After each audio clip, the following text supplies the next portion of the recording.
vamos então, né, começar nosso encontro de hoje. Na nossa última conversa, pessoal, nós falamos aí, né, sobre os pontos cardeais, sobre o meridiano local, sobre um ponto que tem localizado no céu, um ponto imaginário localizado no céu, que fica exatamente em cima de nossa cabeça. Eu pedi, inclusive, né, depois, eu gostaria que, se vocês estiverem hoje de novo com o céu claro, depois desse encontro nosso, vocês fossem para fora de casa e dessem uma observada no céu e erguessem, né, a cabeça para cima, igual gente louco, para ficar olhando diretamente para cima, que aí vocês vão estar olhando para o zênite, beleza? Em oposição ao zênite, abaixo do nosso pé, lá do outro lado do mundo, existe um ponto localizado também no céu, lá na esfera celeste, lá na abóbada celeste. Esse ponto é aquele que a gente chama de nadir, tá ok? Então, você tem o zênite acima da sua cabeça e abaixo do seu pé, lá do outro lado do mundo, o nadir. Mostrei para vocês como a gente acha o Polo Sul celeste aqui no sul, né? Usando a constelação do Cruzeiro do Sul. E eu queria também que vocês, né, dessem uma olhada nisso no céu. Nós vamos fazer isso aí na escola. Mas se vocês fizessem isso em casa, também seria muito bom, para a gente até ter um treino, né, de fazer isso. E aí eu disse para vocês, né, que esse meridiano local é uma linha imaginária que passa do ponto cardeal norte ao ponto cardeal sul, passando pelo zênite. Quando o Sol, escute bem isso, tá? Quando o Sol cruza o meridiano local 2 vezes, nós temos aí um intervalo de exatamente 24 horas. Esse intervalo de 24 horas, que corresponde a 2 passagens consecutivas do Sol pelo meridiano local, nós chamamos de dia solar, ok? É esse dia solar que nos dá as horas que nós registramos nos relógios, ok? Hoje nós vamos ver um outro tipo de dia, uma outra marcação de tempo, que não corresponde ao dia solar, mas é um dia que nós vamos conhecer daqui a pouco. Vamos deixar para a gente falar sobre ele no momento adequado, ok? E aí nós vimos, né, a localização dos polos celestes no céu, né, que pode ser visualizada aí através de fotos de longa duração. Aqui eu tenho o Polo Norte celeste, que fica próximo de uma estrela que é chamada de Polaris, né, que é a estrela polar, lá da constelação de Ursa Menor, para o hemisfério norte.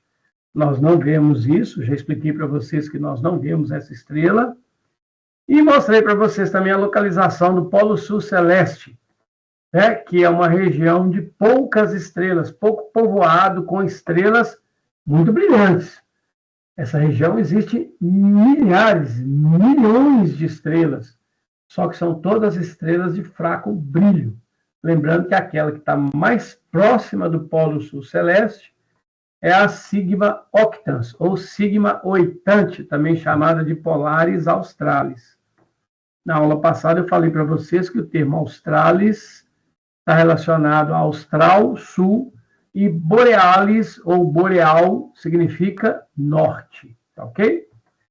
Bom, aí eu mostrei para vocês como achar o Polo Sul com o Cruzeiro, e aí hoje nós vamos discutir, né, um pouco a respeito do movimento que nós temos nos astros, o movimento que nós observamos nos astros. Em especial, o movimento do sistema solar. Essa imagem que vocês estão vendo aí, que está extremamente exagerada, né, mas é só para a gente ter uma noção, essa imagem mostra para a gente o movimento do sistema solar no espaço.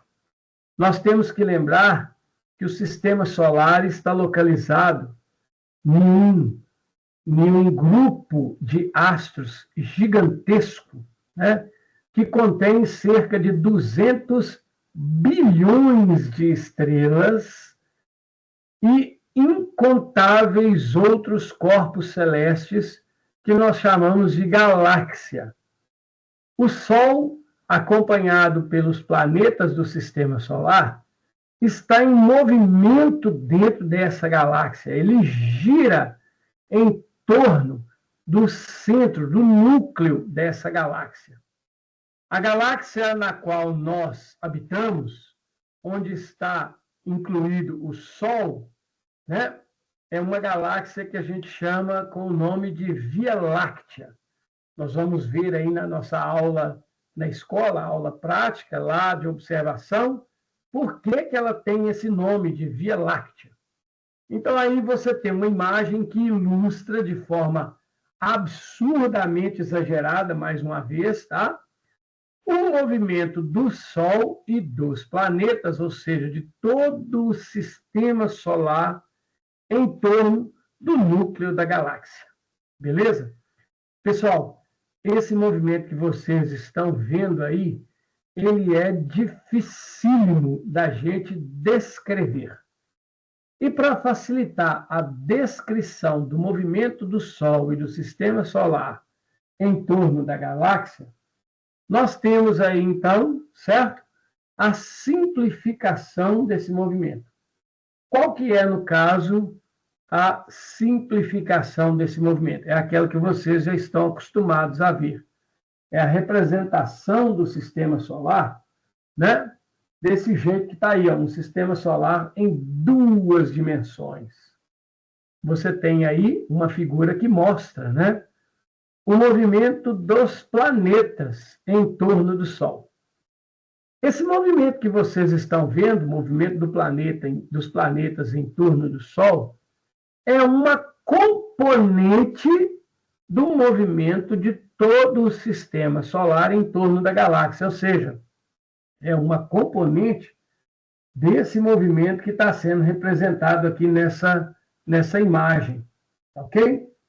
Então, uma das componentes desse movimento é isso que vocês estão vendo aí agora, o Sistema Solar com o Sol colocado no centro e os planetas girando em seu redor. Isso aí também é só uma representação que está totalmente exagerada e fora de qualquer escala. Isso aí é só para vocês terem uma ideia, né, de como nós enxergamos o nosso sistema solar hoje. Essa visão que nós temos do sistema solar hoje, essa que vocês estão vendo aí agora, com o Sol no centro, ela foi sugerida na Grécia Antiga, mas não levou crédito porque, naquela época, acreditava-se que o centro, né, de todo o universo era o nosso planeta, o planeta Terra.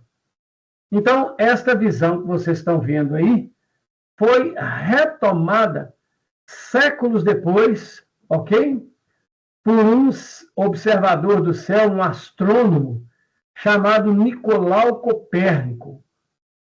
O Copérnico, ele sugeriu que os planetas do Sistema Solar girassem em torno do céu. Antigamente, como era difundido lá na Grécia Antiga, nós temos uma representação do Sistema Solar que foi apresentada por um cara chamado Cláudio Ptolomeu, e essa representação adotava a Terra como centro do universo. Este sistema, essa representação dos planetas com a Terra no centro do universo, era chamado de sistema geocêntrico. Geo, pessoal, significa terra. É igual vocês aprenderam lá na aula de geografia. Geo é terra, cêntrico, no caso, terra no centro. Esse modelinho que vocês estão vendo aí é um sistema chamado de heliocêntrico. Hélios significa Sol. Cêntrico está Sol no centro, tá ok? Esse é um modelinho simplificado do nosso sistema solar, mostrando, como eu já disse, uma das componentes do movimento dos planetas. essa componente do movimento dos planetas em torno do Sol, que está sendo mostrada aí para vocês, é aquela que nós damos a ela o nome de translação. Então, você está vendo aí a translação dos planetas em torno do Sol. E é claro que os planetas giram em torno deles mesmos. Essa movimentação dos planetas em torno deles mesmos, nós chamamos de rotação. Aí agora eu simplifiquei ainda mais o modelo, mostrando para vocês agora só o sistema Sol, Terra e Lua. O Sol do centro sendo orbitado pela Terra, que por sua vez está sendo orbitada pela Lua. Ok? O movimento da Terra em torno do Sol é a translação. Enquanto a Terra realiza a translação, ela gira em torno dela mesma. Esse movimento da Terra em torno dela mesma é a rotação. Aí você tem em escala menor ainda a Lua girando em torno da Terra. O movimento da Lua em torno da Terra é a translação. Durante sua translação, a Lua também gira em torno dela mesma. Portanto, ela também descreve a rotação. E Galileu Galilei, em 1609, 1608, foi o primeiro astrônomo a direcionar para o céu um telescópio. E ele observou o Sol através do seu telescópio. Ao observar o Sol, ele percebeu que o Sol possuía manchas em sua superfície. E ao olhar essas manchas, ele descobriu que o Sol também gira em torno dele mesmo. Portanto, o Sol também apresenta um movimento de rotação. Bom, o que nós vamos conversar aqui hoje, né? Bom, a translação da Terra em torno do Sol e a rotação da Terra em torno do Sol gera vários fenômenos. São muitos os fenômenos. Um deles é aquele que eu acabei de citar ainda agora, que é chamado de dia solar. Ok? Então, eu gostaria que vocês soubessem mais uma vez o que vem a ser o dia solar. Quando eu comecei a conversar aqui na aula, eu disse para vocês que o dia solar é representado por duas passagens consecutivas do Sol no meridiano local. Caramba, eu não vejo no Sol meridiano local. A gente não vê meridiano local no céu. Então, o que significa essas duas passagens consecutivas no meridiano local? Significa o seguinte, pessoal. Se você olhar amanhã, ao meio-dia, né, o Sol ele vai estar acima da sua cabeça, praticamente. Isso não é perfeitamente verdade, não, mas é praticamente isso. Então, amanhã, por volta do meio-dia, se você sair de sua casa, o Sol vai estar pelo menos próximo do ponto mais alto do céu. Certo? Se você olhar o Sol no ponto mais alto do céu, no dia seguinte, você verá o Sol no mesmo local do céu, na mesma hora.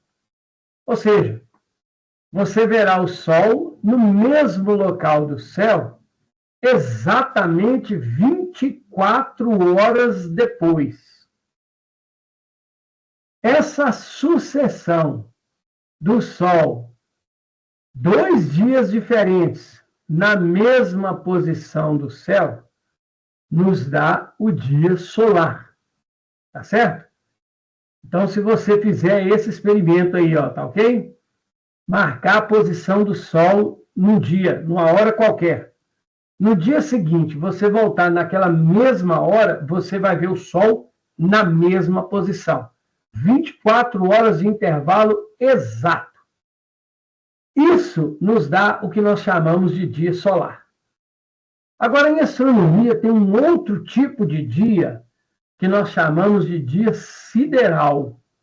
E eu gostaria que vocês entendessem o que vem a ser esse dia sideral e qual é a diferença entre ele e o dia solar. Tá ok? Então, olhem para essa figura que está aí na tela. Essa figura nos mostra aqui, ó, um bonequinho em cima da Terra, representado de forma bem exagerada. Se você observar, nesse momento que está aqui, ó, representado, o Sol está visível exatamente em cima da cabeça desse boneco. Ou seja, é meio-dia aqui na Terra para esse boneco. Tá ok? Só que, embora a gente não veja, existe na mesma linha do Sol estrelas que estão lá no universo, que nós não podemos ver ao meio-dia por causa do brilho do Sol. Mas essas estrelas estão lá. Então, no mesmo momento do dia em que o Sol está em cima exato da cabeça dessa pessoa, está também esse grupo de estrelas que está representado aqui na minha figura. Então, o meio-dia do Sol está também marcando o meio-dia dessas estrelinhas que estão aqui, ó.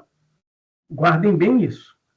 Nós temos o Sol e as estrelas exatamente acima da cabeça da pessoa que está na Terra, do observador. Bom, um dia depois, a Terra vai estar nesta mesma configuração que nós temos aqui, ó. Só que a Terra gira em torno do Sol. Ela vai estar nessa mesma configuração, mas ela não vai estar nessa mesma posição, porque ela terá andado em sua órbita. Então, um dia depois, a Terra estará aqui. Eu exagerei na figura. Bom, se você observar, a configuração mostrada da Terra é a mesma anterior. Veja a posição do boneco. Repare o seguinte. Nessa segunda representação do boneco, quer dizer, um dia depois, nós temos a seguinte configuração. Acima da cabeça do boneco está aquele mesmo grupo de estrelas que estava no dia anterior. Mas veja um detalhe. Embora as estrelas estejam exatamente em cima da cabeça do boneco, o Sol não está. O Sol está fora dessa mesma linha de visão aqui para essa pessoa que está na Terra. Como as estrelas estão na mesma situação do dia anterior, quer dizer, exatamente em cima da cabeça da pessoa, nós dizemos que para as estrelas passou um dia. Esse dia que nós medimos em relação às estrelas distantes, esse dia é aquele que nós chamamos de dia sideral. O dia sideral, ele tem uma duração de 23 horas e 56 minutos. Portanto, o dia sideral, ele é menor do que o dia solar. Ué, mas como que vai acontecer o dia solar? O dia solar vai acontecer quando o Sol estiver de novo exatamente em cima da cabeça do boneco. Só que para isso acontecer, a Terra tem que girar mais um pouquinho. E para ela girar mais um pouquinho, ela também caminha mais um pouquinho na sua órbita. Ou seja, a Terra não mais estaria aqui. A Terra estaria aqui, ó. Repare que nessa situação, nessa terceira representação do bonequinho, o Sol volta a ficar exatamente em cima da cabeça dele. Agora que o Sol está de novo na mesma configuração, ou seja, exatamente em cima da cabeça dele, passou-se um dia tomando como referência o Sol. Esse dia em que o Sol volta a ocupar a mesma posição para o observador, esse dia é aquele que nós chamamos de dia solar. O dia solar dura exatamente 24 horas. Ou seja, ele dura 4 minutos a mais do que o dia que nós chamamos de dia sideral. Eu vou mostrar isso para vocês, aliás, eu vou tentar mostrar isso para vocês no céu. Só que nós precisaríamos de um intervalo de um dia para o outro. Como eu não tenho isso hoje, eu vou simular a ocorrência do dia solar e do dia sideral para que vocês possam ver, tá ok? Então, vou dar uma paradinha aqui nessa apresentação e vou aqui no estelário. Eu peguei aqui uma situação, pessoal, que nós temos aqui o dia 23 de abril de 2025. Aqui, ó, 23 de abril de 2025. São 11 horas e 50 da manhã, ok? Portanto, o céu está claro e está mesmo. Aqui, ó, você veria o céu desse jeito, tá certo? Só que eu estou tirando fora a atmosfera da Terra para a gente poder ver o céu e o universo inteiro. Às 11 horas e 50 da manhã, nós temos o Sol exatamente sobre o meridiano local, ou seja, no ponto mais alto do céu. É meio-dia solar. Meio-dia solar. Agora, se você olhar um pouquinho mais embaixo, que eu destaquei uma bolinha que está aqui, ó, tá vendo? Essa bolinha é a estrela que tem o nome de Almach, ou Almach, tá? Esse nome, pessoal, é um nome, tá, que foi dado a essa estrela pelos povos da Pérsia, da Mesopotâmia, ou seja, lá do Oriente Médio, por isso que tem esse nome estranho para nós, Almach, Alamach, ok? Se você observar, essa estrela também está sobre o meridiano local. Então, nesse dia 23 de abril, às 11h50, são, na verdade, o meio-dia solar e o meio-dia sideral, tomando em consideração, tomando como referência, essa estrela aqui, ó, a Almach, ok? Se eu aumentar aqui, ó, se eu avançar um dia, quer dizer, se eu mudar do dia 23 para o dia 24, vocês tendo esse mesmo horário, eu vou considerar que passaram 24 horas. O que eu espero quando eu mudar aqui para o dia 24 de abril? Eu espero enxergar aqui no céu o Sol na mesma posição. Tá ok? Vamos ver se isso acontece? Dia 24, ó. 24 de abril, 11h50 e 42. Ó, o Sol na mesmíssima posição. Mas se você olhar aqui embaixo, a estrelinha Almach, ela não está mais em cima do meridiano local. Ela já passou do meridiano local. Vamos ver que hora que foi que a estrela passou do meridiano local? Eu vou voltar aqui, ó, 11h50. Vou voltar 1 minuto, 2 minutos, 3 minutos, 4 minutos. Olha a estrela aí de novo em cima do meridiano local. Vejam, do dia 23 para o dia 24, a estrela Almach demorou 23 horas e 56 minutos para chegar ao meridiano local de novo. É um dia sideral, tá ok? A passagem de novo da estrela pelo meridiano local configura um dia sideral.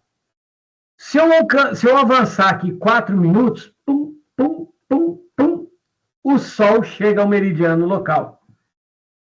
O Sol chega 4 minutos depois da estrela. Isso porque o dia solar tem 24 horas. Ok, pessoal? Vocês entenderam a ideia? O dia solar tem o Sol como referência. O dia sideral tem uma estrela distante como referência. Tá ok? Entenderam a ideia? Bom, a questão é a seguinte. Professor, eu não vejo o meridiano local. Nós não vamos ver essa linha no céu. Como é que eu posso ver essa diferença? Você faz o seguinte. Você vai olhar um dia, tá? Pode ser, inclusive, hoje. Vou colocar aqui hoje, tá? Para a gente poder observar. Se você olhar... Não, hoje já não dá mais, né? Vamos pensar no dia de amanhã. Hoje é dia 22 de abril. Então, vamos pensar aqui, amanhã, 23 de abril. Se a gente olhar para o céu às 18 horas... Se a gente olhar para o céu às 18 horas e 24, vamos ver aqui só um pouquinho. Dá uma olhadinha aí no céu. Me acompanha aí, rapidinho. Se a gente olhar para o céu às 18 horas 26 minutos, você verá no horizonte leste uma estrela nascendo. Essa estrela é a estrela Arcturus. Isso será amanhã, por volta das 18h26. Isso se a gente olhar do alto de uma montanha. Ok? De um lugar bem alto. Eu preciso ver o horizonte limpo. Então, se eu olhar lá no horizonte a leste, eu vou ver a estrela Arcturus nascendo. Às 6 horas 26 minutos, deixa eu colocar aqui, para ficar mais ou menos certo, ok? 6h30. 6h26 e 30. Está aqui a estrela Arcturus. Se você olhar no dia seguinte, para o mesmo lado leste, no mesmo horário, só que no dia seguinte, quer dizer, ao invés do dia 23/4, você olhar no dia 24/4, você verá que a estrela Arcturus já nasceu. Ela já está acima do horizonte. Ué, mas então ela nasceu que horas? Olha, eu vou tirar 4 minutos aqui, ó. Tá vendo que são 18h26? Vou voltar 4 minutos. 1, 2, 3, 4. Veja, a estrela Arcturus está na mesma configuração do dia anterior. Uai, por que eu tirei 4 minutos? Porque para estrelas ocuparem a mesma posição do céu, não demora 24 horas. Demora 23 horas e 56 minutos. Para o Sol ocupar a mesma posição no céu, ele sim demora 24 horas. Esses 4 minutos que eu tirei aqui, ó, que eu voltei a estrela para trás, corresponde aos 4 minutos a menos de duração de um dia sideral em relação ao dia solar. Se a gente pensar na parte da manhã, quer dizer, quando o Sol está nascendo, certo? O que vai acontecer? Vamos colocar o Sol no céu.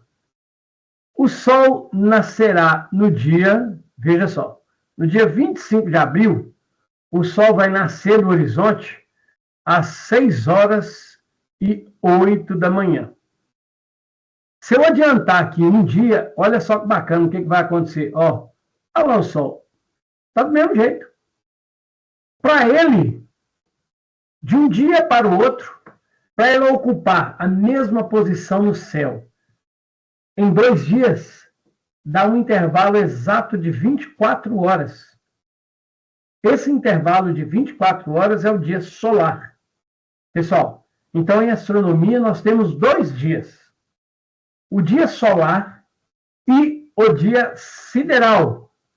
O dia que nós usamos para registrar nossas horas no relógio é o dia solar, não é o dia sideral. O dia sideral faz com que todo o céu chegue para frente 4 minutos todo santo dia. Então, se você pegar, por exemplo, igual nós estávamos olhando, a estrela Arcturus, e você seguir os momentos em que ela nasce no céu, nós vimos que no dia 24, né? No dia 23, ela nasceu às 18 horas e aproximadamente 26 minutos. No dia seguinte, ela vai nascer 4 minutos antes. Então, ela vai estar 4 minutos acima do horizonte. No dia seguinte, no mesmo horário, ela vai estar mais 4 minutos acima do horizonte. Se a gente for observando isso ao longo do ano, nós vamos perceber que as estrelas nascem todo dia 4 minutos mais cedo.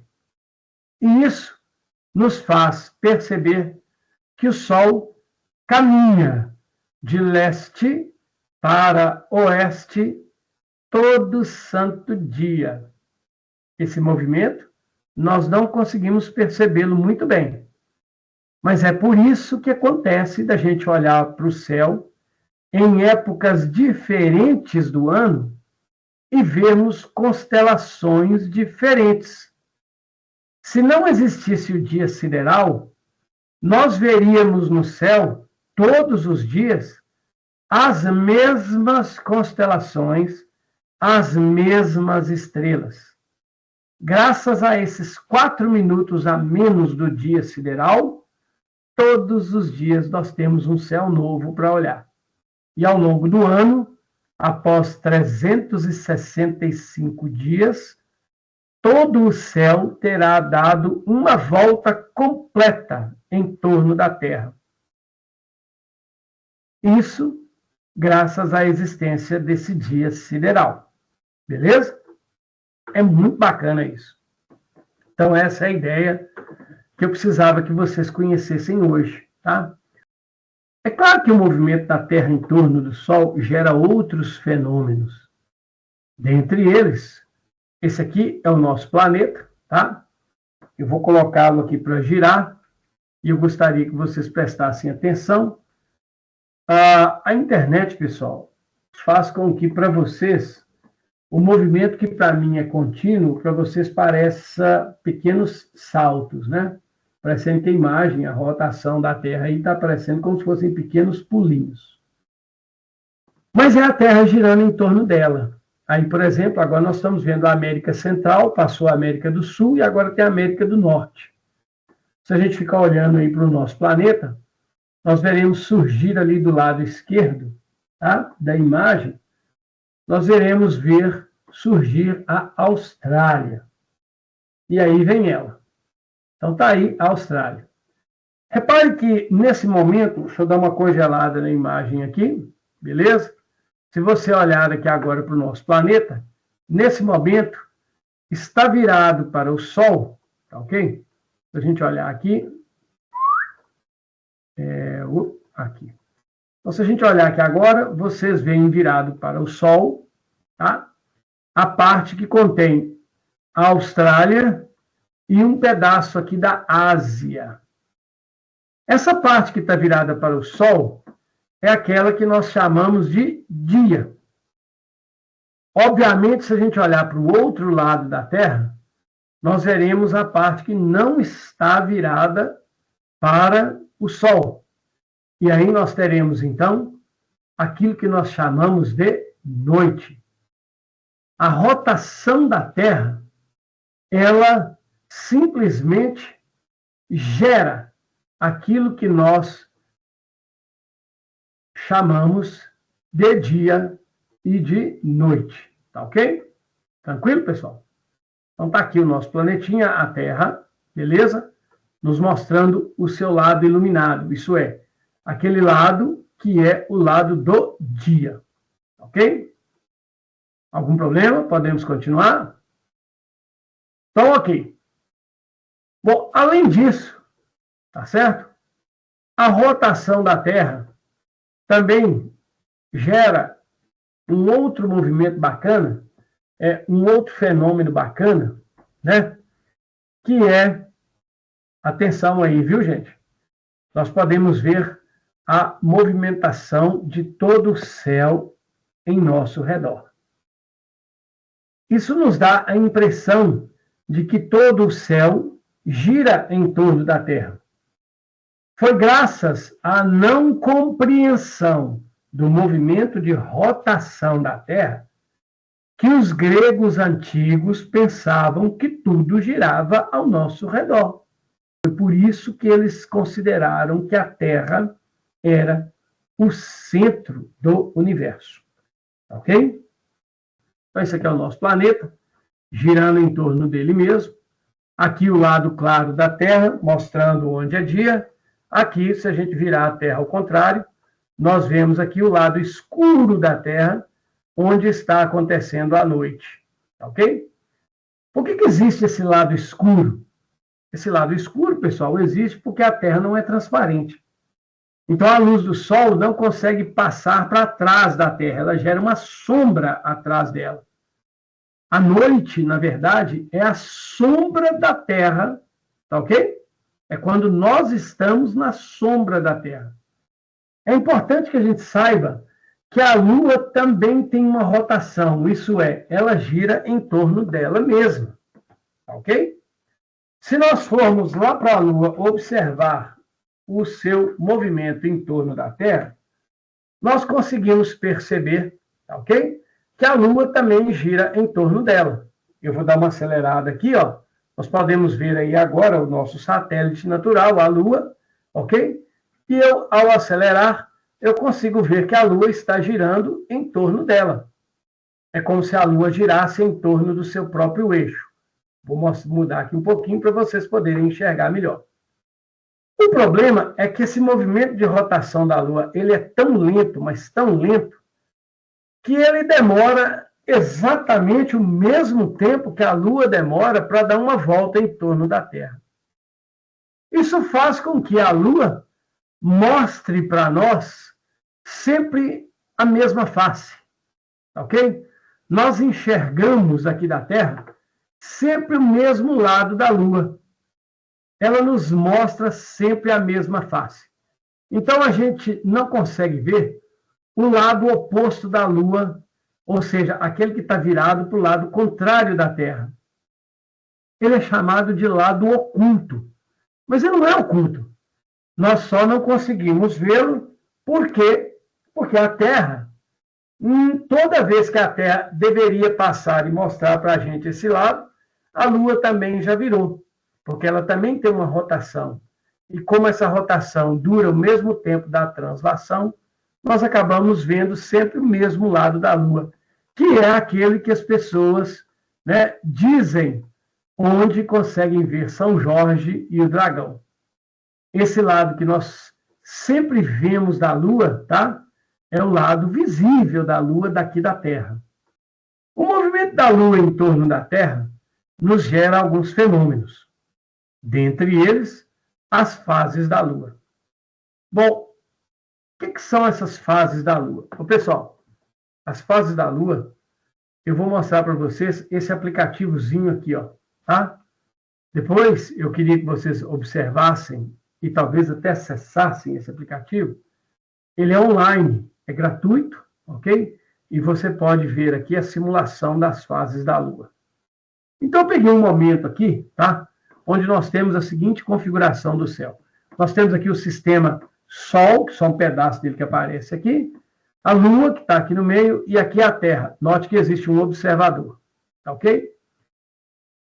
Se você observar aqui, nós temos uma configuração bastante interessante, que é aquela onde nós temos o Sol, a Lua entre o Sol e a Terra, e o observador aqui na Terra. Se o observador olhar para cima, quer dizer, se o observador olhar em direção ao Sol, ele não verá a Lua. Ele não verá a Lua. Por quê? Porque o lado claro da Lua, aquele que é iluminado pelo Sol, está virado para o lado do Sol. Automaticamente, o que está virado para o lado da Terra é o lado que não está iluminado pelo Sol. É o lado escuro da Lua. Cuidado, eu não disse o lado oculto, eu disse o lado escuro. Lembre-se que a Lua sempre mostra para a gente a mesma face dela, o mesmo lado. esse lado que está virado para nós agora, nessa situação, está totalmente escuro. Quando uma pessoa olha para o céu nessa situação, ele não vê a lua porque ela está totalmente escura. Isso é aquilo que nós chamamos normalmente com o nome de lua nova. E você pode estar em qualquer lugar do planeta, tá ok? Qualquer lugar do planeta. Se você tiver em qualquer lugar do planeta que dê para enxergar o Sol, se você olhar na direção do Sol, você vai enxergar o lado escuro da Lua. Você não vê a Lua. É a Lua nova. Pessoal, a Lua nova, de verdade, ela dura um dia. Nós não vemos nada da Lua, ok? Porque estamos olhando para o lado escuro da Lua. Se você estiver em qualquer lugar da Terra, você vai olhar para o céu e verá o lado escuro da Lua, ok? Se a gente considerar aqui agora, eu vou passar, beleza? Alguns dias. Eu vou passar aqui, por exemplo, um dia. Se a gente passar um dia, veja, uma pessoa que está aqui na Terra, ao olhar para o céu, como a Lua já deixou o alinhamento perfeito entre o Sol e a Terra, nós já podemos observar que a maior parte que está virada para nós ainda é a Lua escura, a sombra da Lua sobre ela mesma. Mas nós já podemos observar um pedacinho de nada, uma parcela muito pequenininha da Lua iluminada. A Lua, ao olhar o céu, a gente já começa a ver um pequeno risco claro aparecendo da Lua. Essa fase da Lua já não é mais a fase nova, já é a fase que nós chamamos de crescente. Eu vou adiantar mais um dia para a gente poder ver. À medida que os dias vão passando, o alinhamento da Lua com o Sol em relação à Terra vai se tornando cada vez mais desfeito. E nós olhamos para a Lua enxergando a sua parte escura, mas cada vez enxergando um pouco mais da sua parte clara. Esta faixa clara da Lua começa a aumentar com o passar do dia. Se a gente passar mais um dia, a faixa cresce, passando mais um dia. A faixa cresce, passando mais um dia, a faixa se tornou maior. Isso porque a Lua saiu do seu alinhamento. Sol, Terra, Lua. Agora ela já está bem ao lado da Terra. E desta vez, nós continuamos ainda a ver uma parcela do lado escuro da Lua, mas já vemos também uma parcela bem grande do seu lado claro. Como esse lado claro está aumentando, nós temos a Lua na sua fase crescente. Adiantando mais 2 dias, mais 3 dias, ou melhor, vamos diminuir aqui um pouquinho, né? Porque passou da conta. Se a gente voltar aqui um pouco, nós temos um observador na Terra nessa situação. Ao observar a Lua, ele consegue enxergar aqui da Terra metade da Lua escura, metade da Lua clara. Note que, como nós estamos vendo metade da Lua escura e metade da Lua clara, nós temos essa configuração no céu. É o que a gente costuma chamar de quarto crescente. Lá na América do Norte, eles chamam de first quarter, tá ok? Mas é o nosso quarto crescente. Com o passar dos dias, a Lua vai se deslocando em sua órbita, e aí, de fato, quando nós olhamos para ela, nós vemos cada vez mais a parte iluminada e cada vez menos a sua metade não iluminada. A parte iluminada vai crescendo, e aí, alguns dias depois, nós olhamos para a Lua e percebemos que a Lua chegou numa fase muito especial, que é aquela que nós podemos ver uma situação muito interessante. Exatamente no momento do pôr do sol, se você olhar para o oeste, você vê o sol se pondo. Se você olhar a leste, você vê a lua nascendo. O sol e a lua estão numa configuração que a gente chama em astronomia de oposição. A lua está em oposição em relação ao Sol. Tá certo? Há uma separação entre os dois de 180 graus, um a oeste, o outro a leste. Quando nós temos a oposição da Lua, nós temos aquilo que nós chamamos de lua cheia. Por quê? Porque para um observador aqui da Terra, quando ele olha para a Lua, ele não enxerga mais a sua parte escura. Ele enxerga apenas a sua parte clara. E aí a Lua está, então, na fase cheia. Nós enxergamos a Lua toda brilhante no céu.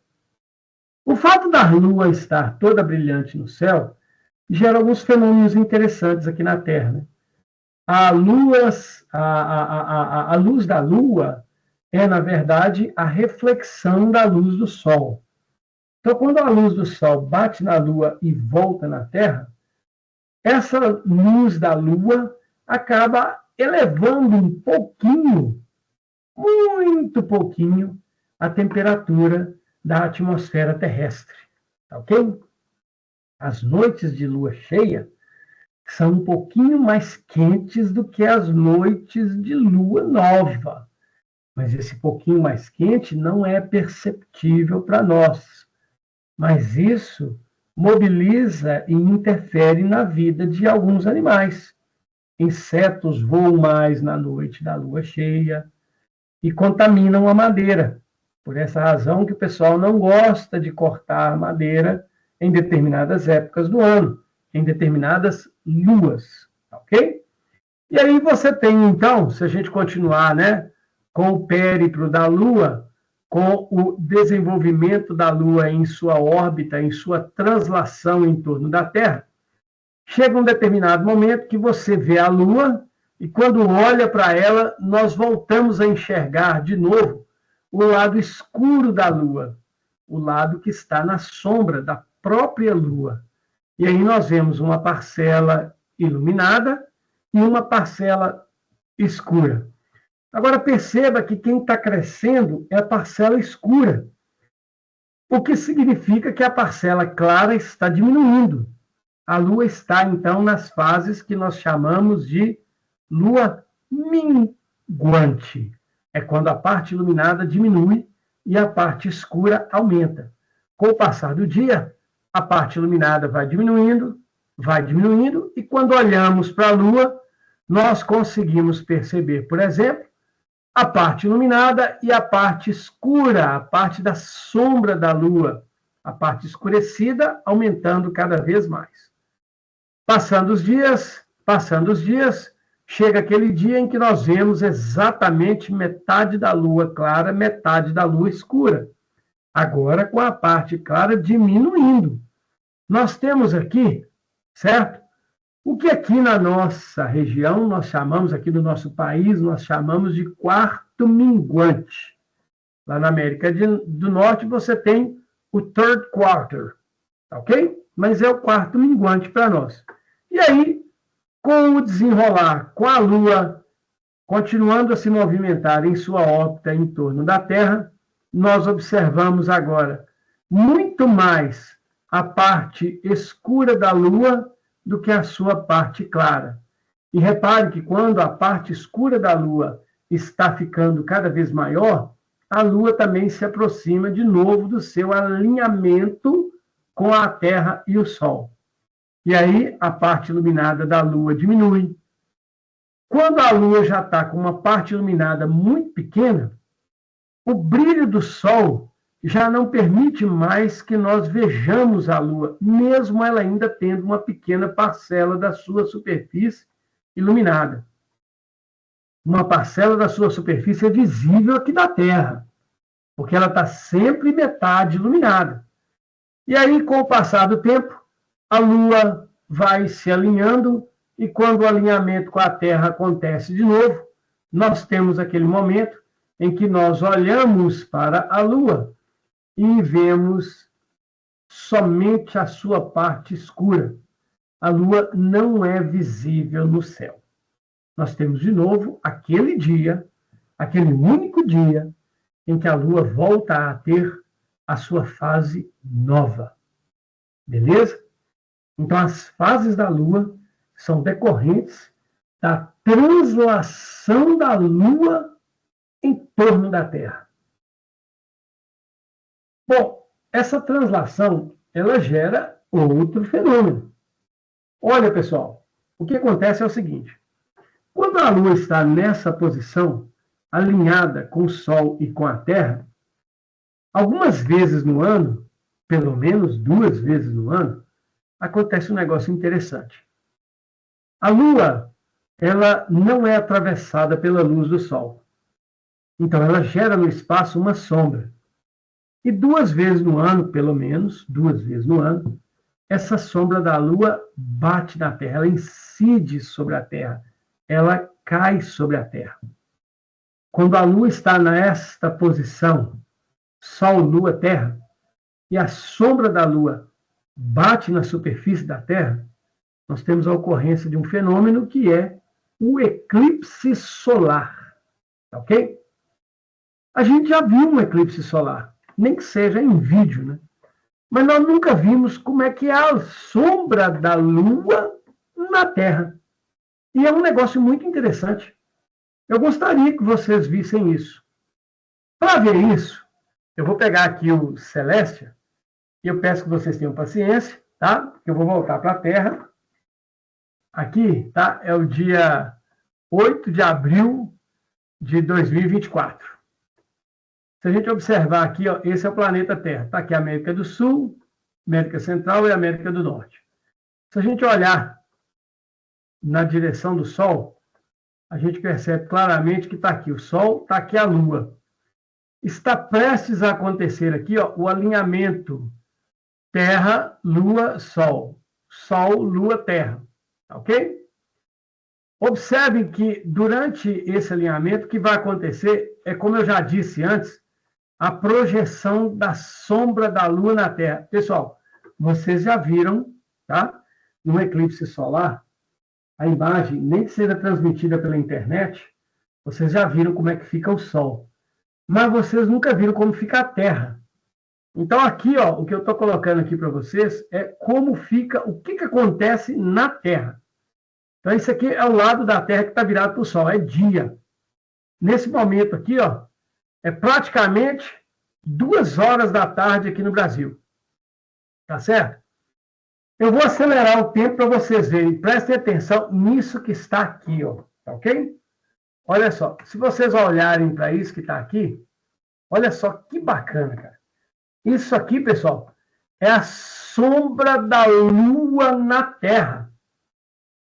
As pessoas que estão dentro desta região aqui, ó, estão vendo o Sol sumir completamente ou parcialmente. Onde nós temos aqui essa região mais escura da sombra da Lua projetada aqui na Terra, essa sombra, essa região mais escura aqui, nós chamamos de Umbra. A Umbra. Todas as pessoas que estiverem aqui nessa região de Umbra vão ver o Sol sumir completamente. Ocorrerá um eclipse que nós chamamos de eclipse total do Sol. As pessoas verão o céu totalmente escuro, como se fosse noite. Agora, as pessoas que estão nessa região ao redor da Umbra, que nós chamamos de penumbra, todas as pessoas que estiverem nessa região de penumbra e olharem para o céu, verão um pedaço do Sol coberto pela Lua. Verão o que nós chamamos de eclipse parcial. Então, vejam, nesse momento exato em que a Lua está alinhada com a Terra em relação ao Sol, nós temos a ocorrência do eclipse solar. Aqui estão os 3 corpos. Beleza? Assim, quando isso acontece, a Lua projeta a sua sombra na Terra e gera, portanto, o eclipse do Sol. Ok? mais ou menos 14 dias antes ou 14 dias depois, nós temos o contrário. Quando nós temos a fase da lua cheia, também, pelo menos 2 vezes no ano, guardem isso, no mínimo 2 vezes no ano, nós temos uma situação em que o alinhamento Sol, Terra, Lua é perfeito. E a Terra também é um corpo que não é atravessado pela luz do Sol. Portanto, ela gera do espaço atrás dela a sombra. 2 vezes no ano, acontece dessa sombra chegar na Lua. E aí, meus amigos, quando a sombra da Terra chega na Lua, nós temos o eclipse que é chamado de eclipse lunar. Aqui, mais uma vez, eu estou mostrando para vocês o eclipse solar, a sombra da Lua na Terra. Bom, deixa eu ver se aceita agora de primeira, eu espero que sim. Mas no dia 14/3, ok? No dia 14/3 de 2025, quer dizer, de 14 de março de 2025, nós tivemos a situação ao contrário. Você tem o Sol de um lado da Terra, está lá, e no lado oposto, você tem a Lua, ok? Que está ali. Aonde? Vamos ter que ir para a Lua, porque senão a gente não consegue ver a Lua, né? Então, deixa eu ir lá para a Lua de novo. Peço a todos paciência para a gente chegar lá, né? Então, você tem a Lua aí. Essa aqui, pessoal, é a Lua cheia, ok? São 16 horas a Lua cheia. Nós vamos fazer o seguinte, nós vamos adiantar o tempo aqui, ó, ok? Para o dia 14/3, beleza? E eu vou colocar a hora aqui como meia-noite. Desculpa, vou colocar aqui meia-noite, 24 horas. Vou jogar 1h da manhã, ok? Beleza? Então, aqui está 14 de março de 2025, 1h17. Se você olhar para o céu, você vai ver a lua cheia, essa aqui, ó, que nós estamos observando. Só que se eu deixar o tempo andar, e eu vou deixar o tempo andar, só para a gente poder ver, vejam, eu vou virar a lua ao contrário. Eu vou olhar o lado da lua que está virado para o sol. Olha lá. Lá na frente a gente vê o sol. Se você observar bem, a lua agora está escura, mas ela está aqui. Olha lá, ó, tem o sol lá na frente, aqui no meio tem uma bola grandona. Essa bola grandona é a Terra. Está na eminência de acontecer aqui o alinhamento Sol, Terra e Lua. Quando esse alinhamento acontecer, e eu vou deixar aqui para a gente poder observar, ok? Vou deixar o tempo correr agora. E olha só, à medida que o tempo passa, vocês perceberão que a Lua vai escurecendo. Olha, a Lua vai escurecendo. Repare que aqui nós temos uma região parcialmente escurecida da Lua. Essa região parcialmente escurecida da Lua, pessoal, corresponde à parte da sombra da Terra que está incidindo sobre a Lua, mas não é a sombra total. É aquela que nós chamamos de penumbra. A Lua está dentro da penumbra da Terra. É uma sombra parcial. Quando nós temos a Lua dentro da umbra, quer dizer, a umbra é a sombra total. Reparem, aqui é penumbra, aqui é a região de umbra. A região de umbra está avançando sobre a Lua, e à medida que a região de umbra avança sobre a Lua, nós vemos cada vez menos a parcela iluminada da Lua. Penumbra aqui, umbra aqui. Quando toda umbra, ou seja, quando toda a sombra da Terra cobrir a Lua, nós não mais veremos partes claras na Lua. E aí você tem isso que está aparecendo aqui agora, que é o eclipse total da Lua. A Lua, literalmente, fica coberta pela sombra da Terra. Se eu virar a Lua ao contrário, olha que bacana, eu vou virar a Lua ao contrário, para a gente poder ver a região do Sol. Olha lá, ó, o Sol continua lá, mas vocês estão vendo que a Terra está tampando, cobrindo o Sol. Quando isso acontece, a luz do Sol não atinge a Lua. Nós perdemos a Lua nova. Aliás, desculpa, nós perdemos a Lua cheia. E ocorre, portanto, o eclipse total da Lua. Beleza? É lógico que se eu deixar o tempo correr, e eu vou deixar acelerado, nós veremos que depois de um certo tempo, a Lua voltará a surgir. Isso por quê? Porque a Terra sairá da frente do Sol, sairá do alinhamento Sol, Terra, Lua, e aí automaticamente a luz, a luz do Sol volta a incidir na superfície da Lua, que reflete essa luz de novo para a gente. Finda, portanto, o eclipse lunar. Tá beleza? Então vejam, não se esqueçam, né? Vocês sabem disso, a maioria de vocês sabe disso.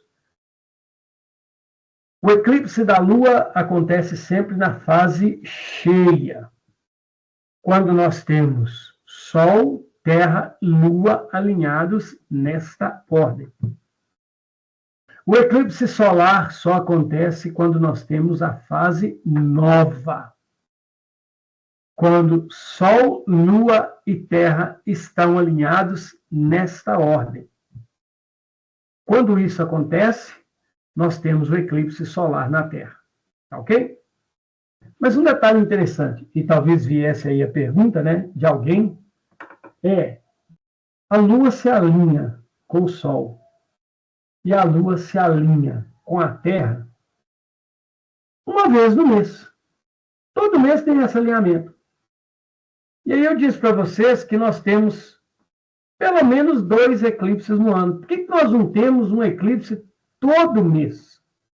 Por que não ocorre um eclipse do Sol e da Lua todos os meses? Nós temos esse alinhamento todo mês. Pessoal, o que acontece é o seguinte: o universo é uma coisa maravilhosa. Quando a Lua gira em torno da Terra, acontece um negócio fantástico. A Lua gira em torno da Terra em uma órbita que é inclinada. Quer dizer, a órbita da Lua ela é tombada, ela tem uma inclinação de aproximadamente 5 graus. Então, o que acontece? Na maior parte do ano, acontece de a sombra da Lua passar acima da Terra e a sombra da Terra passar acima da Lua, por causa dessa inclinação de 5 graus. Somente aproximadamente 2 vezes no ano é que nós temos esta inclinação, certo? Coincidindo perfeitamente com o alinhamento Sol, Terra, Lua, Sol, Lua, Terra. E somente essas vezes é que nós vamos ter a ocorrência do eclipse. Tá ok? Quer dizer que, ora a órbita da Lua é inclinada, ora ela não é inclinada? É isso mesmo. A Lua gira em torno da Terra com uma órbita que fica bamboleando em torno da Terra. Esse bamboleio da órbita, ora faz com que a inclinação desapareça. E aí nós temos um alinhamento perfeito. E quando ocorre esse alinhamento perfeito, nós temos aí a ocorrência do eclipse. Esse bamboleio, pessoal, ele acontece por causa da inclinação do eixo da Terra, da inclinação da órbita da Lua e da inclinação da própria órbita da Terra. O movimento descrito pelo Sistema Solar, o movimento descrito pela Terra, o movimento descrito pela Lua, esse movimento é extremamente complexo e possui várias componentes. Vez ou outra, essas componentes geram esses alinhamentos. E esses alinhamentos, por sua vez, geram os eclipses. Tá bom? É isso que nós temos. Bom, então, aqui você tem uma representação do eclipse da Lua, alinhamento Sol, Terra, Lua, a Lua entrando na sombra da Terra, e aí você tem a ocorrência, então, do eclipse. Bom, mas aí acontece um negócio interessante. Durante o eclipse da Lua, você vê que a Lua não desaparece. Ela fica, na verdade, com um aspecto meio avermelhado. De onde vem esse aspecto avermelhado? Esse aspecto avermelhado vem porque a atmosfera da Terra recebe a luz do Sol e provoca um fenômeno chamado de refração. A refração, muitas vezes, é acompanhada pelo desvio da trajetória da luz. Você faz a luz mudar de caminho, mudar de trajetória. E essa mudança de trajetória depende da cor da luz. Pessoal, a cor da luz está relacionada com a frequência da luz. Nós veremos isso nas aulas de física desse ano. A cor da luz, para cada uma delas, ocorre a refração com um desvio diferente para cada cor. A luz, no caso, que é desviada pela atmosfera e é direcionada para a Lua, é justamente a luz de cor vermelha. Essa luz de cor vermelha, sofrendo grande refração, ela sofre um grande desvio de sua trajetória e reorientada para a Lua, incidindo na superfície da Lua. Como a Lua está recebendo luz vermelha, ela passa também a refletir essa luz vermelha. E essa luz refletida atinge nossos olhos, dando à Lua um aspecto avermelhado. Esse fenômeno é chamado de lua de sangue. Ok? Beleza? A Lua, de fato, fica vermelha porque ela recebe a luz vermelha refratada da atmosfera da Terra e reflete essa luz de volta aos nossos olhos. Tá ok? Beleza? Essa aí, então, pessoal, é uma das grandes ocorrências, né, de uns grandes fenômenos celestes que nós podemos observar aqui da Terra. Aqui nós temos o alinhamento Sol, Lua, Terra, onde nós temos aqui a projeção da sombra da Lua na Terra. Repare que existe uma sombra grande mais clara, que é a penumbra, e um ponto mais escuro, que é a umbra. As pessoas que estão na umbra veem um eclipse total. As pessoas que estão na penumbra veem um eclipse parcial. As pessoas que não estão nem na umbra, nem na penumbra, não veem eclipse nenhum. Ok? Beleza? Por isso que o eclipse solar é tão concorrido. Todo mundo fica atrás do dia, da hora e do lugar onde será possível enxergar o eclipse solar. Ou seja, todos querem saber onde estará a umbra na superfície da Terra. Beleza? Bom, pessoal, então, essa é uma de nossas conversas de hoje. Tá certo? A gente precisa agora falar um pouquinho a respeito do sistema solar. Até agora, nós discutimos aqui, né, fenômenos relacionados ao sistema Sol, Terra e Lua. Eu pedi para vocês instalarem um Stellarium no celular.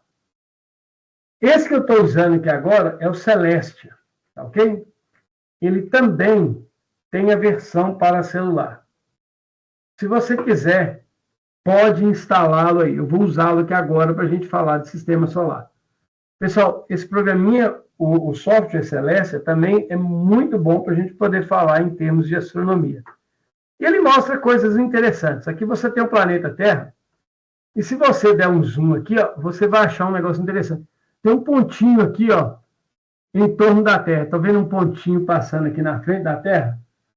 Esse pontinho, galera, deixa eu clicar nele aqui. Esse pontinho, se você não entendeu que pontinho é esse pontinho é isso aqui, ó. Isso que você está vendo, e eu espero que esteja vendo, aí no seu vídeo, isso é a Estação Espacial Internacional, a ISS. Olha só que coisa espetacular. Lembrando que a prova é de astronomia e astronáutica. Então, aqui, quando você olha a Estação Espacial Internacional, você já está falando de astronáutica. É aqui dentro que estão os astronautas realizando experimentos no espaço, que nós chamamos de gravidade zero, mas não é gravidade zero, ok? Para estudar a viabilidade de vida e de sobrevivência fora da Terra. É aí que está, ó. Essa estação espacial, ela dá uma volta em torno da Terra a cada 1h30. Tá certo? Isso que vocês estão vendo aqui são painéis solares que captam a luz do Sol e essa luz do Sol é convertida em eletricidade que é armazenada em baterias. Essas baterias suprem a estação espacial o tempo todo. Toda a eletricidade da estação vem desses painéis solares. Tá ok? Então, aqui dentro, nesse momento, existem astronautas, pessoas vivendo em situação de gravidade zero, mas não é gravidade zero, realizando experimentos nesse exato momento. Tá ok? Quem leva essas pessoas lá para cima? Quem desce com essas pessoas são as cápsulas. Principalmente aquelas que são mandadas lá para o espaço pelo senhor Elon Musk, né, da Starlink. Então, aqui você vê, por exemplo, a estação espacial. Isso é uma curiosidade a respeito do Celeste, tá ok? Só para vocês conhecerem. Nesse exato momento, a estação espacial está começando a se direcionar para o lado da Terra, onde a luz do Sol não chega. Portanto, ela está começando a entrar na região de noite da Terra. Pessoal, nesse momento, a estação é visível a olho nu no céu. Você só tem que estar no lugar certo e na hora certa, porque os painéis solares da estação espacial refletem a luz do Sol, tornando-a visível aqui da Terra. E aí, galera, nós podemos ver a estação espacial passando no céu noturno. Pelo menos 2 horas depois do Sol, do pôr do Sol, ou 2 horas antes do nascer do Sol. Mas a gente tem que estar no dia certo e na hora certa. Se tudo der certo, nós veremos a estação espacial. Se não der certo, eu mando no grupo, o dia que eu enxergar ela no céu, qualquer que for o dia, eu vou mandar a mensagem no grupo nosso para que vocês observem. Porque o que eu ver aqui em Sabinópolis, quem estiver na região de São João Evangelista, Guanhães, Santa Maria de Suaçuí, Capelinha e adjacências, verá também. Ok?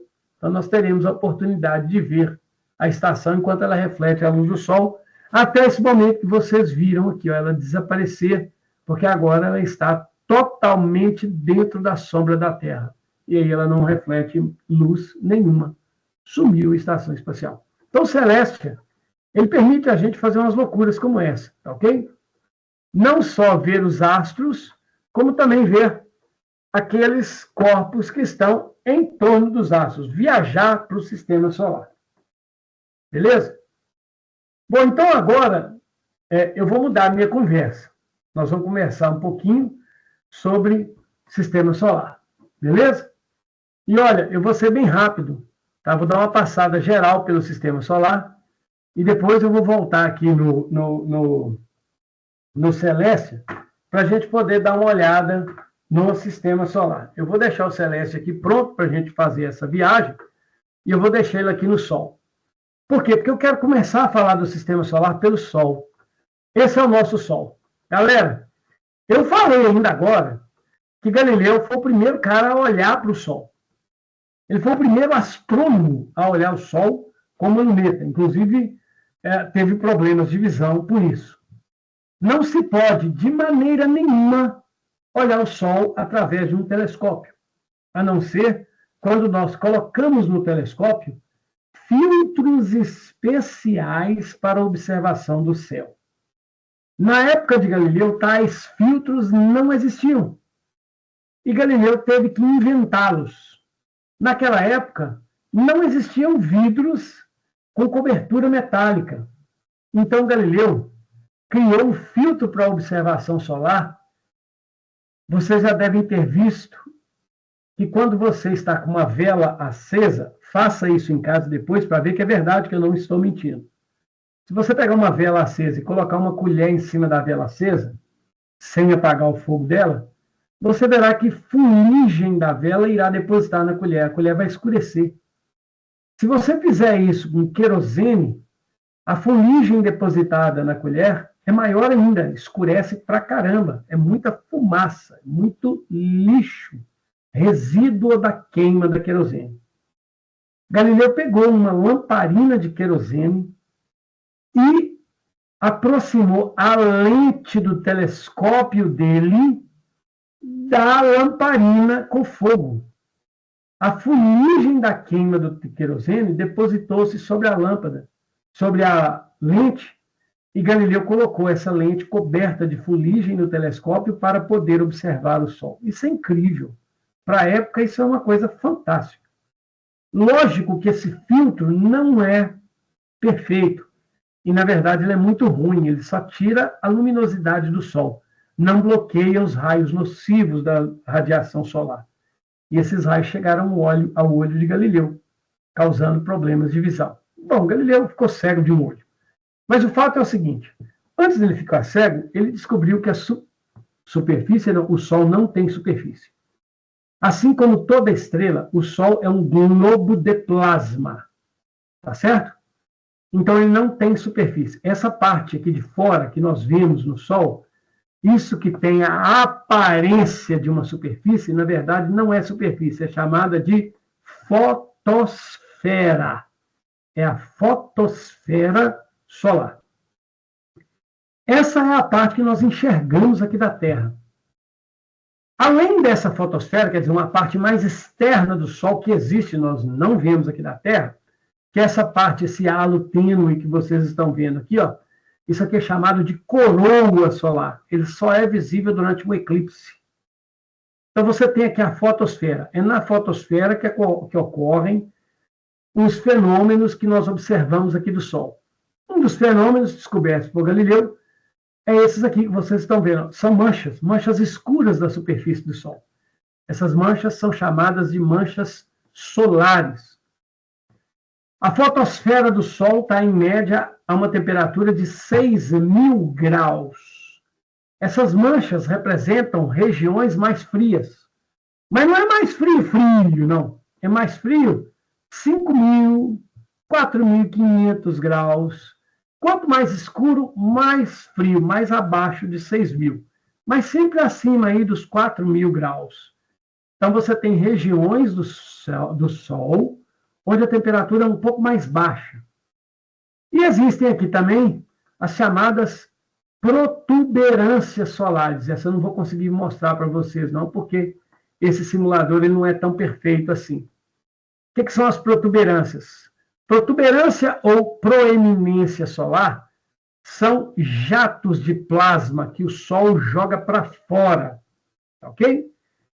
E aí, esses jatos de plasma formam tempestades solares, as proeminências solares.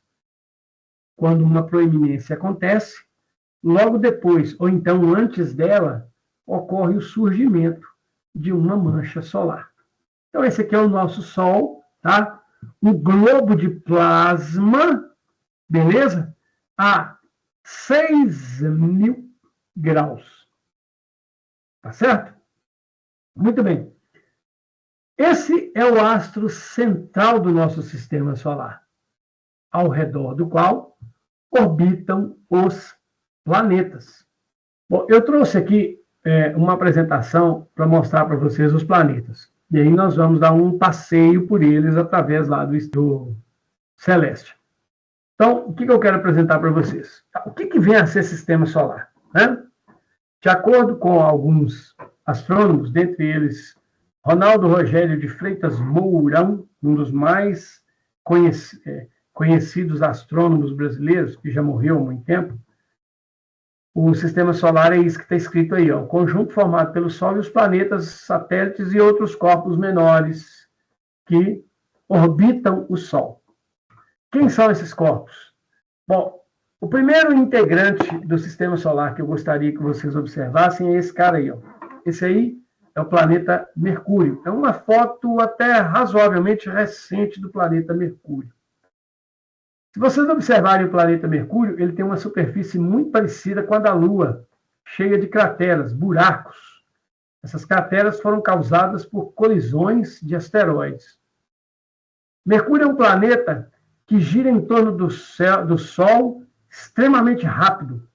Um ano em Mercúrio dura apenas 88 dias terrestres.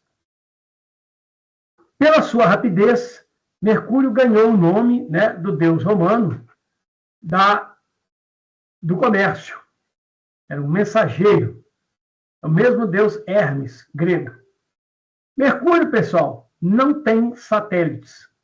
O diâmetro dele é pequeno, em torno de 4.800 quilômetros. O lado claro está a 426 graus, extremamente quente.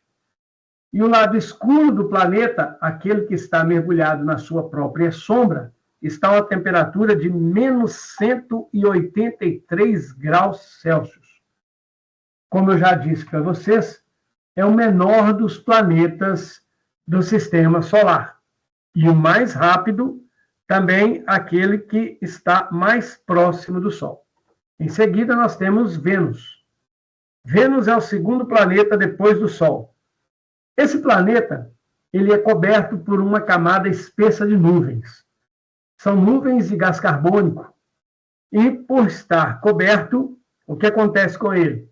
Essas nuvens retêm o calor da superfície do planeta, e isso faz com que Vênus seja mais quente do que Mercúrio. Se você se lembra, Mercúrio está a temperatura máxima, tá ok? De 426 graus. Vênus tem uma temperatura máxima de 461 graus. Ele é literalmente insuportável.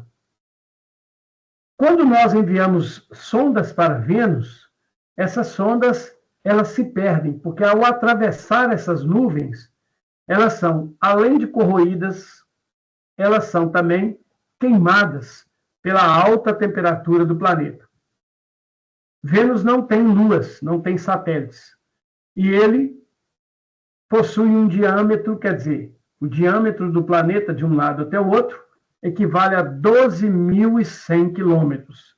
Se vocês observarem, o diâmetro de Mercúrio, ok? Era de apenas 4.800. O de Vênus é 12.100. Tá certo?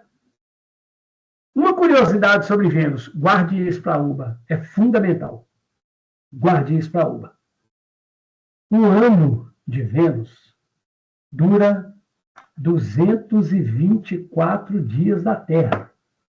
Escute bem isso, tá? Um ano em Vênus dura o equivalente a 224 dias terrestres, ou seja, menor que o nosso ano. Agora, o dia em Vênus, guarde isso. Um dia em Vênus dura 246 dias terrestres. Uai! Se você entendeu bem o que eu disse, vocês devem ter percebido que eu disse que o dia em Vênus dura mais do que um ano em Vênus. E é isso mesmo. A rotação de Vênus, ela acontece ao contrário. E aí, isso faz o dia durar mais do que o ano. Beleza? Show de bola! Depois de Vênus, nós temos a Terra. A Terra nós não vamos comentar agora, não. Depois da Terra, nós temos o quarto planeta do Sistema Solar, que é Marte. Marte tem uma superfície de coloração avermelhada, por causa da presença de óxido de ferro. Em algumas épocas, Marte também fica com uma superfície esverdeada, porque o óxido de ferro também assume essa cor.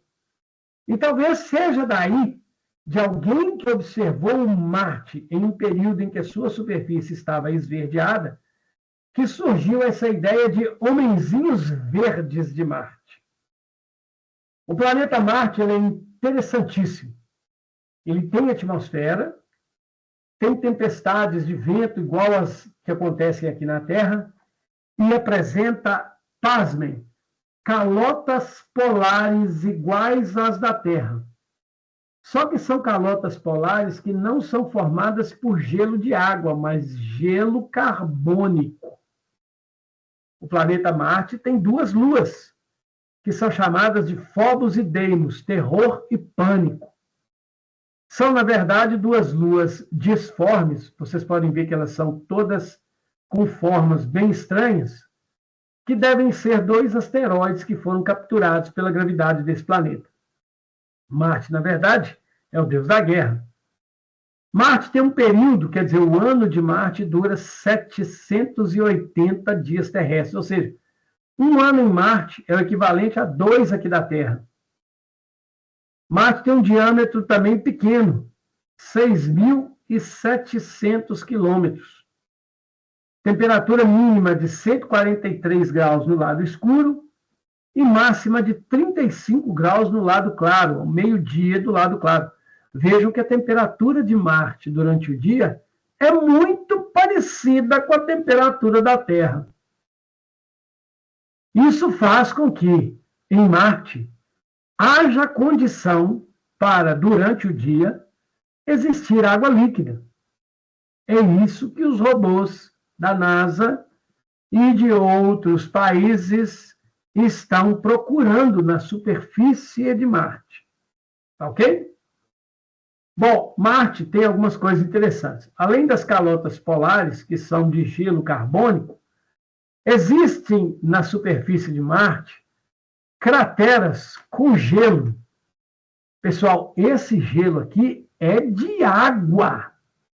Esse é gelo, água solidificada, que, se atingir temperatura ideal, pode, ok, chegar a derreter, tornando-se água líquida. O problema é que a pressão atmosférica em Marte é muito diferente da nova.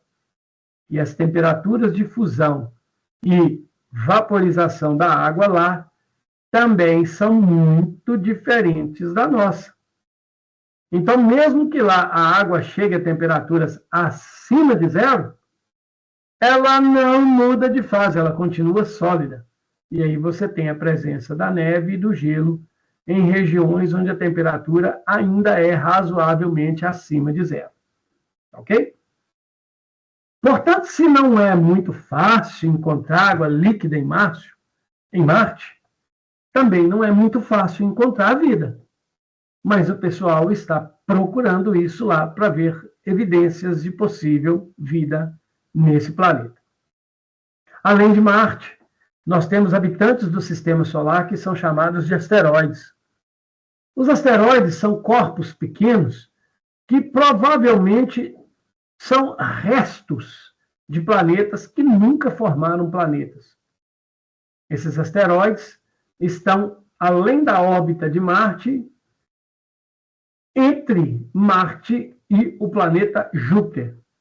São milhares, milhões, e representam esses corpos potencial risco para os planetas internos do sistema solar. Mercúrio, Vênus, Terra e Marte. São eles que de vez em quando passam perto da Terra e assustam os terráqueos, nós. Se você observar aqui, ó, isso é uma imagem, é uma figura, ok? Que nos mostra uma representação da quantidade de asteroides que existe entre as órbitas de Júpiter e de Marte. Pessoal, é quase incontável. A Terra está aqui, ó. Então, suscetível à presença desses corpos pequenos que formam o sistema solar. Eu peço a vocês mais um tempinho só para a gente terminar isso aqui, tá? Bom, depois dos asteroides, nós encontramos o gigante do sistema solar, que é o planeta Júpiter. Júpiter é um planeta gasoso, não tem superfície, ele é basicamente uma bola de gás, ok? É o maior dos planetas do sistema solar, tem um diâmetro, pessoal, de 143 mil quilômetros quase. Se você pegar a Terra e alinhar ela aqui, ó, tá? O diâmetro de Júpiter dá mais ou menos 11 terras. Dá mais. Tá certo? Só aqui, ó. Em Júpiter existem diversas nuvens que formam essas linhas que vocês estão vendo. E, em especial, formam uma tempestade muito conhecida. Essa tempestade é essa que eu estou apontando aqui com o mouse, que é chamada de Grande Mancha Vermelha, visível por telescópios aqui da Terra. Telescópios modestos. Não precisa ser telescópio grande. Essa mancha vermelha é uma tempestade que tem o tamanho de aproximadamente 3 planetas Terra.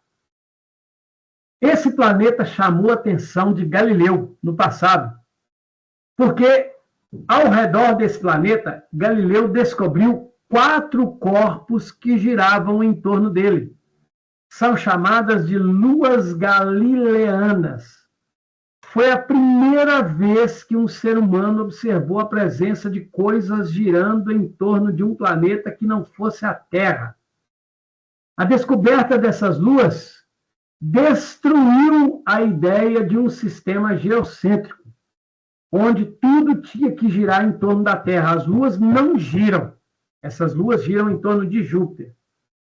Hoje, bom, a última informação que eu tenho é de 2023, que está ainda valendo para hoje, pode ser encontrada nesse site, solarsystemnasa.gov.br, é que Júpiter tem de 80 a 95 luas orbitando esse planeta. Júpiter possui anéis, mas não são visíveis aqui da Terra, são muito fraquinhos. Aqui eu destaquei a grande nuvem, a grande mancha vermelha, que é a tempestade que existe na superfície de Júpiter, e destaquei também os anéis que existem em torno desse planeta. Finíssimos, não são observáveis. Então, como é que eles foram descobertos? Uma nave espacial terrestre, chamada Voyager 1 e 2, sobrevoou esses planetas e mandou a primeira foto desses anéis para nós aqui na Terra. Hoje em dia, outras naves já visitaram esse planeta e mandaram fotos desse sistema de anéis. Júpiter é tão grande que vira e mexe há coisas caindo nele. Em 1996, um cometa foi atraído pela gravitação de Júpiter e colidiu com a superfície de Júpiter. Essas manchas escuras que vocês veem nessa imagem, e essa mancha clara destacada aqui, ó, num círculo vermelho, é parte da colisão de um cometa com Júpiter. Pessoal, esse cometa era enorme. Se ele tivesse batido na Terra, ele tinha destruído o nosso planeta por completo. E em Júpiter ele não fez nada. Por quê? Porque Júpiter é uma bola de gás. Ele mergulhou no planeta, automaticamente foi incinerado pela atmosfera do planeta e passou a compor os gases que formam esse planeta. Por sua forte atração gravitacional, Júpiter é literalmente o lixeiro do sistema solar. Ele consegue atrair para ele a maior parte dos corpos que vagam sem destino pelo sistema solar. Júpiter tem as luas, como eu já disse para vocês, e uma delas, chamada de Europa, está despertando interesse especial da humanidade. A lua Europa, ela expele para o espaço geysers de água, vapor d'água. Acredita-se que debaixo da calota de gelo que tem na superfície dessa lua, exista um depósito, um oceano gigantesco de água líquida. Por conter água líquida, é possível que possam existir sinais de vida nessa lua de Júpiter. Depois de Júpiter, nós temos o rei do sistema solar, o planeta mais belo do sistema solar, que é Saturno. Saturno é tão grande quanto Júpiter, tem 120 mil quilômetros de diâmetro. De um lado a outro, 120 mil quilômetros. Júpiter tem 140. Saturno tem o mais belo sistema de anéis ao seu redor.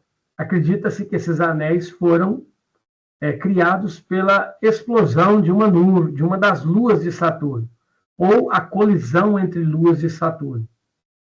Podem ter sido formados junto com o planeta também. Reparem que a temperatura média de Saturno é de menos 140 graus. Saturno também é um gigante gasoso, ele não tem superfície, ele é uma bola de gás. E de acordo com a última contagem, se eu não estiver enganado, 2023, disponível lá no Solar System NASA.gov, Saturno tem mais de 83 satélites. Esse número já subiu. Está em torno aí de 140, se não me falha a memória, mas é bom confirmar. E, além disso, Saturno também possui em sua superfície, ou melhor, em sua parte mais externa, gasosa, tempestades, que lembram muito aquelas que observamos aqui na Terra, tempestades elétricas. Essas tempestades elétricas geram auroras boreais no planeta. E ele também tem uma mancha muito interessante próximo à sua região polar, que é chamada de mancha hexagonal. Ela é também uma superfície, uma tempestade no planeta gasoso. Saturno, em suas luas, tem 2 satélites que chamam a atenção aqui da Terra. Um deles é Encélado, que também joga para o espaço geysers de água. Portanto, tudo indica que abaixo da crosta de gelo desta lua exista um oceano líquido, que por sua vez pode conter vida, e a lua Titã, que é uma das maiores do sistema solar. Titã é uma lua que tem oceanos líquidos de metano. Esses oceanos líquidos de metano, certo? São aqueles que existiam na Terra em sua atmosfera primitiva. Portanto, há possibilidades de desenvolvimento de vida. Nada foi detectado ainda, mas o planeta está sob fortes estudos ainda hoje. Depois de Saturno vem o planeta Urano. Esse planeta Urano também é um mundo gasoso, que tem um diâmetro de 51 mil quilômetros, é enorme comparado com a Terra. Possui um período orbital que dura 30 anos terrestres, 30.800 dias terrestres, ou seja, aproximadamente 84 anos da Terra. Ele demora 84 anos terrestres para dar uma volta em torno do Sol. Tem uma temperatura, em média, de menos 220 graus. Também possui anéis e possui, em média, 27 satélites em torno dele, de acordo com Space.com. Aqui nós temos o sistema de anéis de Urano, que também é tão tênue quanto o de Júpiter. Tênue, pessoal, significa que ele não pode ser visto aqui da Terra por ser muito fraco, tem um brilho muito pequeno. E aqui estão algumas das luas do planeta Urano: Titânia, Oberon, Brielle, Ariel e Miranda. Tá? Esse planeta, assim como Júpiter e como Saturno, também tem uma tempestade em forma de nuvem na sua parte mais exterior. Né? Essa tempestade é uma tempestade elétrica que circunda o planeta periodicamente. Por último, o último dos planetas, que é Netuno. Netuno é um planeta azulado, como vocês podem observar, possui uma mancha escura em sua superfície, que também é uma tempestade. Tem um diâmetro de aproximadamente 50 mil quilômetros, é um planeta gasoso, portanto, não tem superfície, não adianta que ele ficar em pé lá, que não vai, certo? E tem uma temperatura de 223 graus negativos. De acordo com o Space.com, nós temos 14 luas em torno desse planeta. A minha última verificação foi ano passado, então, se vocês olharem esse ano, pode ser que tenha alterado, porque todo ano se descobrem luas novas. E esse planeta também possui um sistema de anéis. Todos os 4 últimos planetas do sistema solar são gasosos, possuem manchas em sua superfície, que são tempestade, e possuem anéis.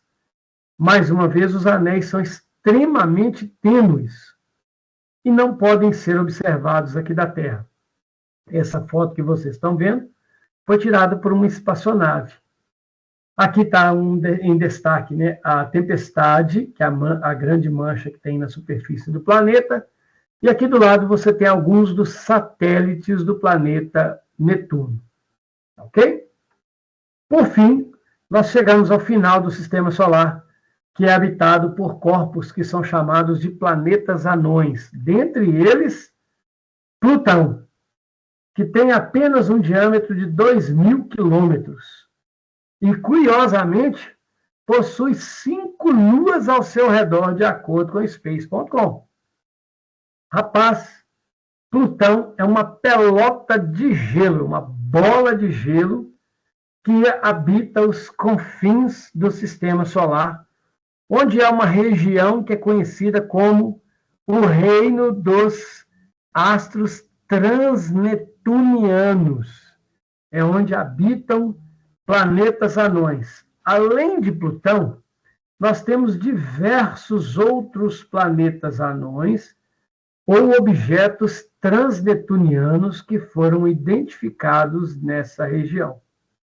Dentre eles, Makemake, Haumea, ok? Você tem Eris e outros que estão listados. Sedna e por aí vai. São milhares.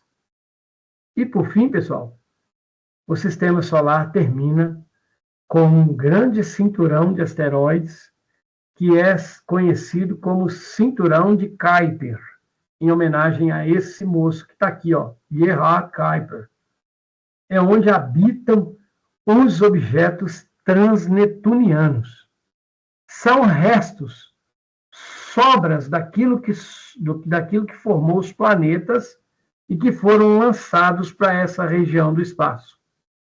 O sistema solar, além desse cinturão de Kuiper, ele tem também uma estrutura de 360 graus que forma uma espécie de uma casca em torno de todo o sistema solar. Essa casca, que é uma esfera repleta de objetos transnetunianos, asteroides, cometas e outros corpos menores, formam essa casca que serve, de certa forma, de proteção para os planetas que estão cá no centro do sistema solar. Essa casca, pessoal, é de onde vêm os cometas, que de vez em quando entram pelo sistema solar e dão um show nas noites aqui próximas da Terra. Nós vamos parar por aqui, porque já são 9 horas e eu já sei que tem gente aí doido para eu parar de falar. Então, hoje nós vimos alguns fenômenos associados ao sistema Sol-Terra-Lua e vasculhamos um pouquinho o sistema solar, ok? Eu espero, sinceramente, que vocês tenham gostado. E se tiver alguma pergunta, a partir de agora eu deixo a batata quente na mão de vocês. Podem falar. Antes de vocês perguntarem, só um detalhe. Esses números de satélites, mais uma vez, eu chamo a atenção. Tá? A última olhada que eu dei foi no ano passado. E eu olhei o site da NASA, que atualiza sempre. Pode ser que, se vocês olharem hoje, já tenham números diferentes. Ok? Eu vou a Marte aqui rapidinho, vou levar vocês a Marte só para mostrar para vocês uma coisa. Quando Marte foi visto pela primeira vez aqui da Terra, o pessoal percebeu que na superfície dele tem isto aqui, ó. São essas ranhuras, ó. Estão vendo isso aqui? Isso aqui são chamados de canais marcianos. Os primeiros astrônomos que observaram o planeta achavam que isto eram condutores de água, quer dizer, canais de água, rios mesmo, na superfície do planeta. Como a potência dos telescópios era modesta, o pessoal achava que isso aqui tinha água líquida correndo aqui nessa região. Eram mares e água. Então, eles pensavam que aqui em Marte pudesse existir, graças a esses canais, algum tipo de vida. Daí também surgiu a história dos marcianos, né? Só que as naves atuais que vasculham o planeta mostram que esses canais podem ter, sim, representado água líquida correndo na superfície do planeta, mas há milhões de anos atrás. Então, pode ser que Marte tenha tido água no passado e que, devido, né, à evolução do sistema solar, devido a algum evento que ainda não é 100% conhecido, essa água tenha evaporado e deixado o planeta. Porque Marte e a Terra estão numa região do sistema solar que é conhecida, tá, como região que pode abrigar vida, tá? É uma região habitável, chamada de zona habitável. Então, esses dois planetas, a Terra e Marte, têm condições no sistema solar, teriam pelo menos condições de abrigar a vida. Tá ok? Então, por isso que o pessoal fica de olho em Marte, tentando achar vida lá de qualquer jeito, mesmo que seja vida bacteriológica. Então, pessoal, esse aqui é o planeta Marte, tá ok? Aqui você tem a calota polar de Marte, como eu comentei ainda agora, e nós temos alguns montes, né, algumas montanhas muito altas em Marte, como o Monte Olimpo, que é mais alto que o Monte Everest aqui da Terra. Bom, então nós vamos ficar por aqui, beleza? Eu desejo a todos uma boa noite, um bom descanso, e certamente os verei amanhã. Um forte abraço para todo mundo aí. Boa noite, tá, pessoal? Até mais. Boa noite, Leandro.